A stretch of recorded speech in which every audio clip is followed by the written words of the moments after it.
Republic Act 5448, an act imposing a tax on a privately owned passenger automobiles, motorcycle and scooters, and a science stamp stock to constitute a special science fund defining the program, projects, and activities of science agencies to be financed therefrom and for other purposes.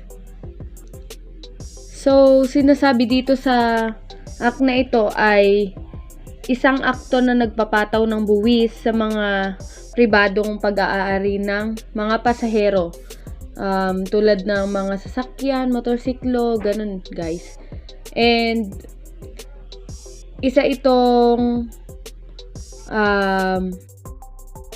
pondo, parang ganun, upang magbuo ng isang espesyal na pondo sa agham para sa mga programang mga kinakailangan. Ito yun guys. So, punta tayo ngayon sa Section 1, Creation of Special Science Fund.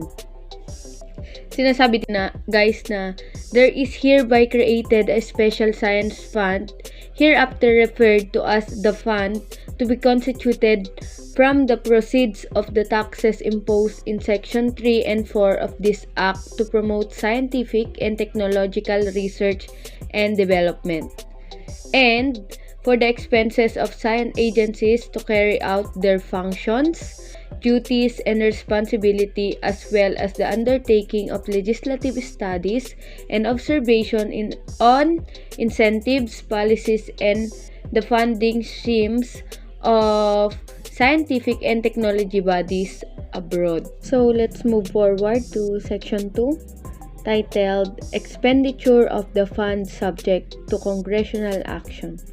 So what is Section 2? Expenditure of the fund shall be in pursuance of appropriations made by law, provided that for the period from the date of the effectivity of this Act up to June 30, 1969, the collection accruing to the fund shall be used to fund the unprogrammed appropriation from the general fund for the said science agencies, which cannot be released for lack of funds. Expenditure for subsequent fiscal years shall be included in the annual General Appropriation Act. So let's move forward to Section 3, entitled Imposition of Additional Tax on Privately Owned Passenger Automobiles, Motorcycle, and Scooters. So, ano nga ba ito guys? Sinasabi dito na an additional tax is hereby imposed on every new or current model of privately owned passenger automobiles, motorcycle, and scooter to be paid by the owner thereof in the amount based on the respective shipping or factor weight of private passenger automobile as indicated in the following schedule. So, number 1, 1,000 kilos or less, 35 pesos. Number 2, 1,001 kilos to 1,500 kilos or 100. Number 3, 1,501 kilos to 2,000 kilos, 250. Number 4, 2,001 kilos and above, 400 pesos. In this case, provided however that the owner of a private motorcycle and scooter shall pay a fixed additional tax to 15 pesos and that of a jeep 20 pesos, provided finally that on all used automobiles, motorcycle or jeep other than current model, the taxes above prescribed shall be reduced by 10% for each year after its manufactured and or assembly, but in no case shall the additional tax assessed and collected from the owner thereof be less than 30% of the full tax. Section 4. Imposition of additional stamp taxes. In addition to the documentary stamp taxes imposed under Section 211 to 235 of Commonwealth Act No. 466 as amended, otherwise known as the National Internal Revenue Code, there are hereby imposed science stamp taxes equal to 100% thereof, except that in addition to the documentary stamp taxes on tax clearance certificates under Section 225. The science stamp taxes shall be as follow: 50 pesos on each certificate for a first-class passenger, 30 pesos on each certificate for a second or tourist class passenger, and 5 pesos on each certificate for a third class or steerage passenger, provided, however, that no science tax that shall be imposed on freight tickets covering goods, merchandise, or effects carried as accompanied baggage of passengers on land and water carriers primarily engaged in the transportation of passengers, and provided, further, that no science tax shall be imposed on each certificate issued by notary public or by any person authorized to administer oath. The tax imposed herein shall be collected at the same time, in the same manner, and subject to the same penalties as the documentary stamp tax imposed under the National Internal Revenue Code as amended. Section 5. Turnover of the collection. Release of the fund is ministerial. The Commissioner of the Internal Revenue and the Commissioner of the Land Transportation Commission shall turn over their collections of the taxes and penalties mentioned in Sections 3 and 4 hereof to the Treasurer of the Philippines monthly within the first 10 days of the succeeding month, which shall accrue to the form part of the Special Science Fund. No person of the collections may be transferred or diverted to the general or any other fund or expended for any purpose other than those specified in this act. It shall be ministerial duty of the Budget Commissioner and the National Treasurer, as well as of the officers and employees under their supervision and control, to effect releases from the fund upon order and/or authorization of the Chairman of the National Science Development Board, on recommendation by the agencies under the National Research Council of the Philippines as the case may be. Section 6. The Rules and Regulations of Republic Act 5448. The Secretary of Finance and the Secretary of Public Works and Communications, as the case may be, shall promulgate such rules and regulations relating to the collection of taxes accruing to the Special Science Fund as may be necessary.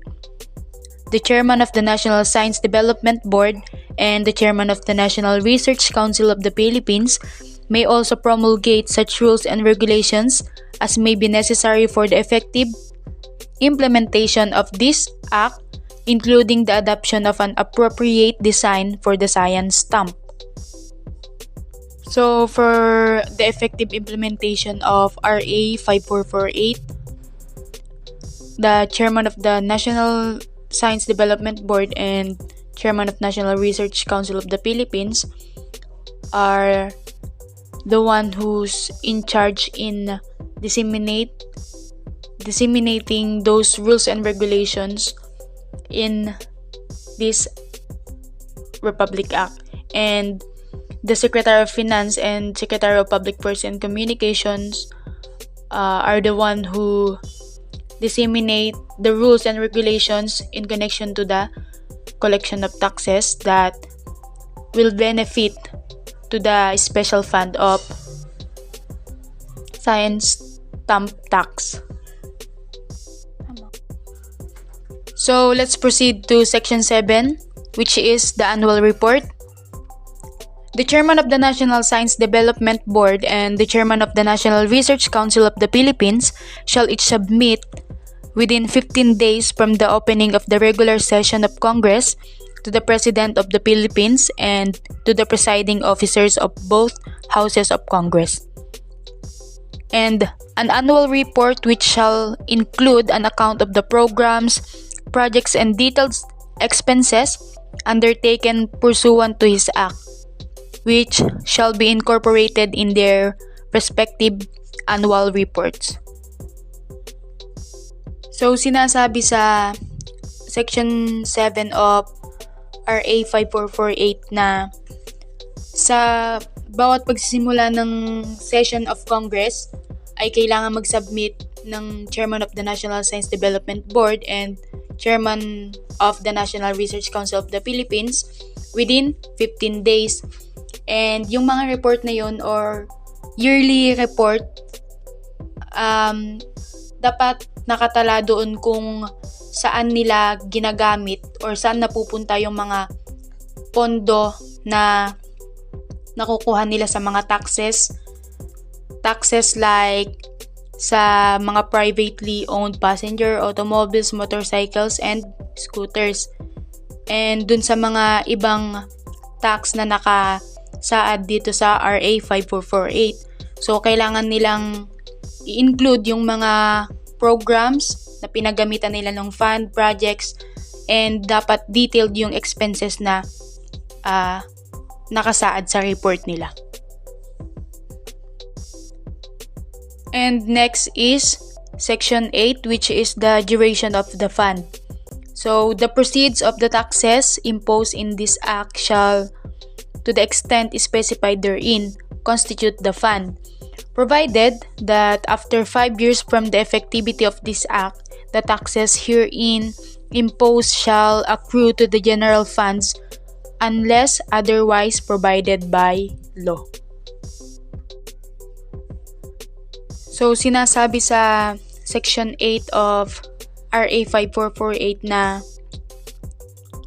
yung mga collected taxes is kailangan may mapupunta sa general funds.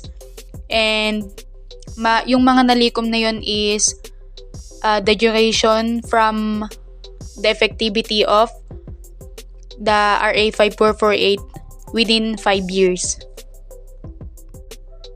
And let's proceed to Section 9, which is the penal provisions.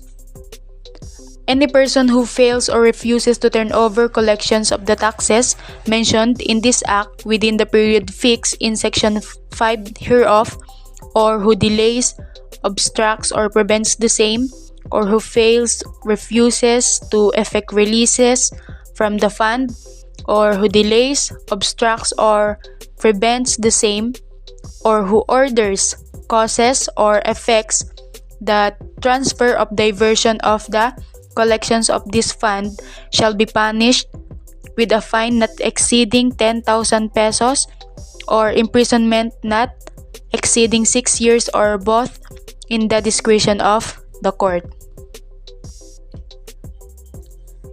And if the offender is a government official or employee, he shall in addition be dismissed from the service with prejudice, reinstatement, and with disqualification for election to any public office. Next is if he is an alien, he shall in addition be deported after payment of fine without further deportation proceedings.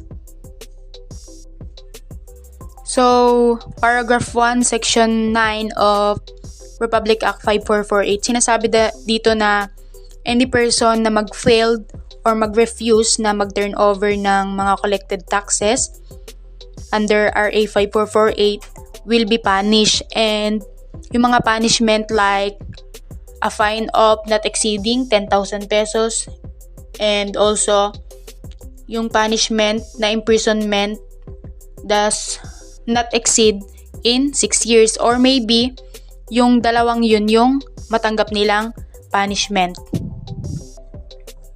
Next naman is paragraph 2, section 9 of RA 5448. Sinasabi naman dito na if yung nag-violate is government official or employee, madidismiss siya sa trabaho, sa serbisyo, and if public officer, madidisqualified na siya sa election. And last is sa paragraph 3 of section 9 under RA 5448, sinasabi dito na if he is an alien. So, tinutukoy na alien dito is yung mga dayuhan or mga foreigner na if sila yung nakapag-violate dito sa RA 5448. So, madedeport sila, pero kailangan pa rin nilang bayaran yung nasabing fine na 10,000 pesos.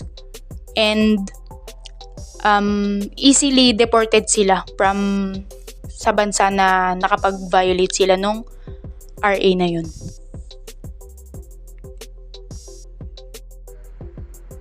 Section 10. Separability Clause. If any clause, sentence, provision, or section of this act or application thereof to any person circumstance should for any reason be held invalid and unconstitutional, such invalidity or unconstitutionality shall not affect other provisions or applications of this act, which can be given force and effect without the invalid or unconstitutional provisions or application. And to this end, the provisions and application of this act are declared to be separable. The other section of this agreement must remain in force and effect if any provision is found to be unconstitutional and not otherwise altered. Section 11. Repealing Clause. All acts, executive orders, rules and regulations, or parts thereof, which are inconsistent with the provisions of this act, are hereby repealed, amended, or modified accordingly. All laws and executive orders that conflict with these acts, provisions are hereby repealed or changed to fit. And the section 12 is, this act shall take effect on January 1st, 1969, approved September 25, 19